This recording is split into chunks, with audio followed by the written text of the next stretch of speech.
Hey guys, gals, one-wheelers, floaters, whatever you want to call yourselves. I'm back with another video, this time again from sunny Southern California, the city of San Diego. This time my son and I decided to float in the Torrey Pines State Reserve. I also want to announce that people are receiving their one-wheel pints. Yes, you got it. People are receiving their one-wheel pints. Here's a little animation that my daughter edited to celebrate the remake of The Lion King, a Walt Disney masterpiece, and also to celebrate the release of the one-wheel pint. Now, is our one-wheel pint going to be like Simba, cute, cuddly, something we're going to want to dance and sing with? Or is our new one-wheel going to be something more like Scar, waiting for that right moment when we least expect it, to jump out and cause us to fall, nosedive, and get seriously injured? So I ask this question: is my one-wheel trying to kill me?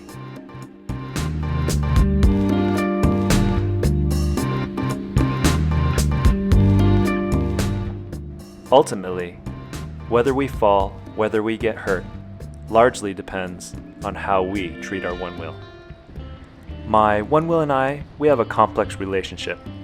I love the device and I think it's amazing. Do I think it's perfect? Heck no.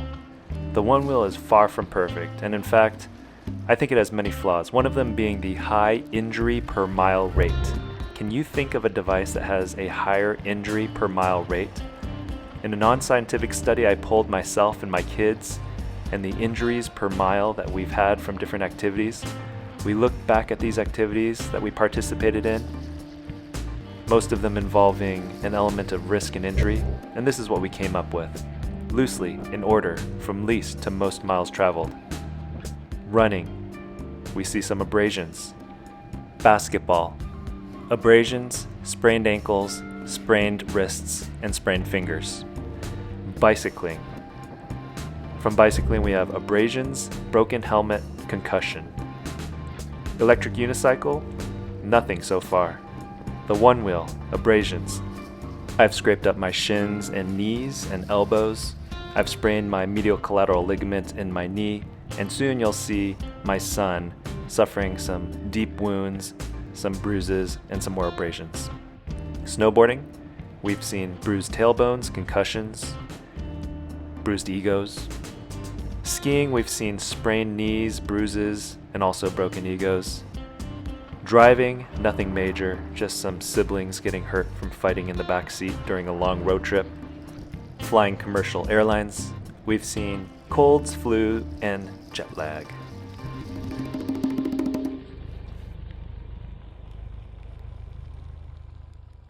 When it comes to the one-wheel, it's not a matter of if you fall, it's a matter of when you fall. Here are 3 reasons why you'll fall. Number 1, overconfidence. Riding way beyond your skill level, it's okay to push yourself, but take baby steps. Don't just jump on the board and try to do the things that you see the people on YouTube doing. Don't try to be Sly Dog Stroh or Jeff McCosker right out of the box. Work your way up to it.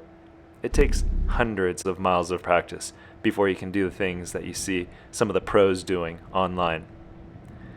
Another part of overconfidence, trying to break speed records. It's a surefire recipe for a nosedive. You've been warned.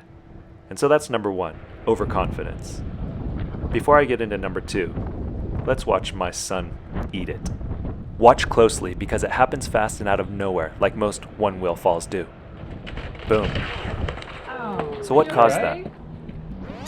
If you watch closely, although this road is nicely smooth and paved, he hits a bump right there. It's a tree root that has pushed the road up. That bump causes him to jump off the board, and right there you can see that skid mark wasn't there before. That skid mark is from his skin, his flesh, and his blood.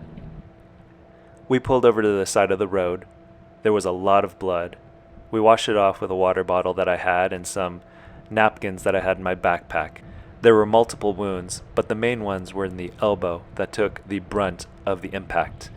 There was a very deep wound in the elbow that went almost down to the bone. Ethan took it like a champ. He hopped back on his board, and we continued our journey. This isn't an isolated case. This has happened before. There's a YouTube video called Wipeout on the One-Wheel by CK. Here you can see his board hit something right there, and he gets bucked off his one wheel. One wheel falls are never pretty. Check out the entire crash video. The link is down below. Nothing kills Stoke faster than pain and blood, and so after this fall, we went to a lifeguard station to seek some medical attention.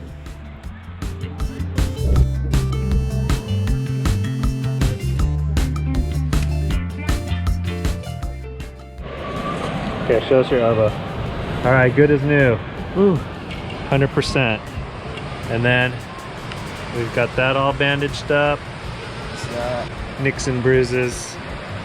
You'll be okay. Thank you, first aid. Now let's go find the family.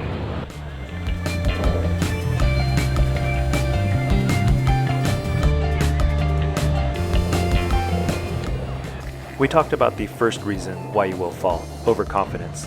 The second one is inexperience. Not understanding how the one wheel works is a common reason why people fall. Ignoring or not recognizing pushback. I mean, did you know that besides speed pushback, there is such thing as a full battery pushback and a low battery pushback? Riding downhill with a fully charged battery, accelerating into the wind or going uphill, riding hard on a low battery, these are all risks for nosediving. And these are all things that inexperienced people will have to learn the hard way if they don't watch my YouTube channel. Long, slow, deep breaths. And finally, the third reason why people fall, while not the most common, it is the most scary to me, is board failure. Any piece of machinery can fail, and the more complex the design, the more parts there are to fail. Mechanical failure on anything with more than one wheel has the advantage of being able to keep you upright. Think of a motorcycle or a car. When something fails, you just coast to a stop. But on a self-balancing device like the one wheel, if the device fails, then you are going to crash. Go, buddy. It'll close on its own, don't worry.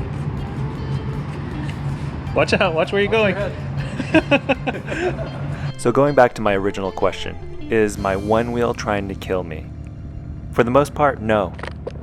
Just as we've gone over, most injuries on the one wheel are largely due to rider inexperience and overconfidence, and only a small percentage of injuries are due to board failure. Ride responsibly.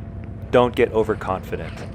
And hopefully your one wheel, instead of being like Scar, will be more like Simba. Cute, cuddly, fun.